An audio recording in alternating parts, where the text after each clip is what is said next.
Hi everyone, it's Christina from Photosprout here. Welcome back to my YouTube channel. Today I want to show you the behind the scenes of a portrait photo shoot in a cute old town, Port Costa in California. So I'll be using the Canon R50 mirrorless camera, and this is an excellent camera for beginners. And also the 50mm F1.8 prime lens. Just for your information, this camera is a crop sensor one. So even though the lens is made for full frame cameras, when they're attached together, you will see a crop in the image. And for Canon, the crop factor is 1.6, so 50mm multiplied by 1.6 will give you 80mm, and this is great for close-up shots.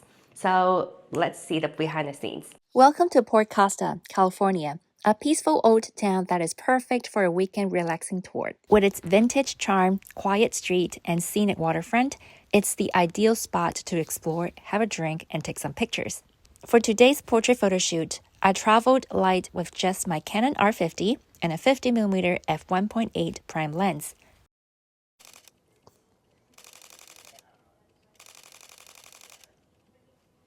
The R50 camera isn't just lightweight, it is incredibly easy to use, super fast to focus, and I can't boast enough about its eye autofocusing.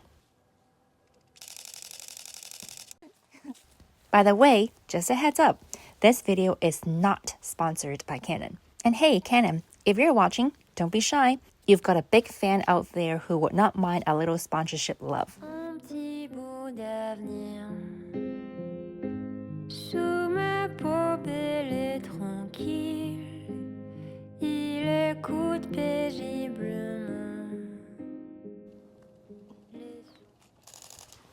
want to get the sign of the hotel. If you're searching for the perfect travel camera, I cannot recommend the Canon R50 enough. Like this video and subscribe to Photosprout so you will not miss any behind the scenes. On découvrira cette chose qui n'existe pas. These leaves are really good foreground, and also the sky is just like a softbox lighting up your face softly.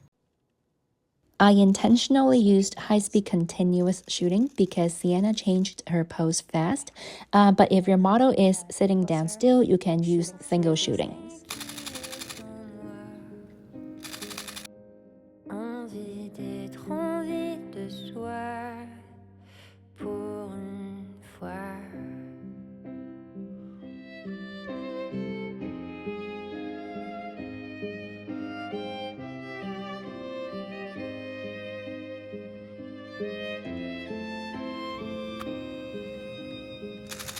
I think it's better from that angle, right there.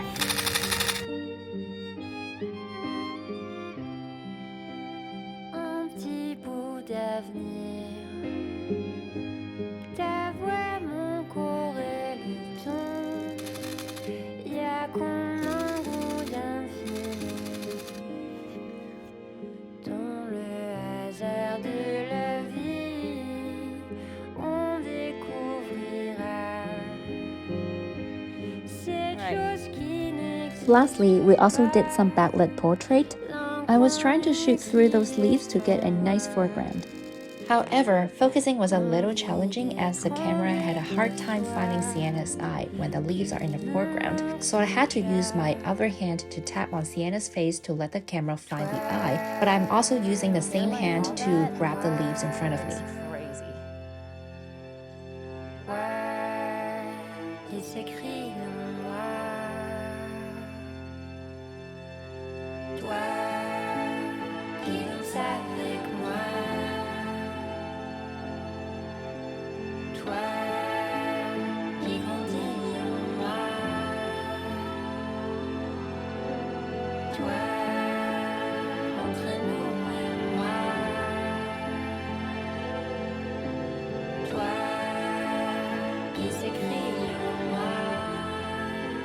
I always recommend the Canon R50 cameras to photography beginners, bloggers, and those who love to do photography as a hobby. And in fact, the camera and the lens is also the system that we provide during our intermediate workshops. I love the fact that this camera is so light but extremely powerful. It's incredible that Canon is putting all these technology in an entry-level mirrorless camera. And if you just started out your photography journey, I'm so confident to say that this R50 camera is gonna give you stunning images. When I travel, I carry the R50 camera instead of my heavy, bulky, professional R5 full-frame camera. And if you're a beginner and love portrait photography, do get a 50mm F1.8 prime lens. It only costs $200 on Amazon. Personally, I think the 85mm is the best focal length for beginners to practice on portrait photography because it lets you to step back to frame your subject perfectly while creating that dreamy background blur. And you'll quickly learn how to compose your shot and decide what to include and what not to, and also how to crop the subject appropriately. So if you enjoy watching this video, remember to give it a like and also subscribe to PhotoSprouts. I'll show you a lot of portrait behind the scenes and photography tips. I'll see you next time. Thank you so much for watching. Bye-bye! We're PhotoSprouts photography workshops in San Francisco. Equipment is provided for beginners so that they don't need to buy a camera to come to a photography class.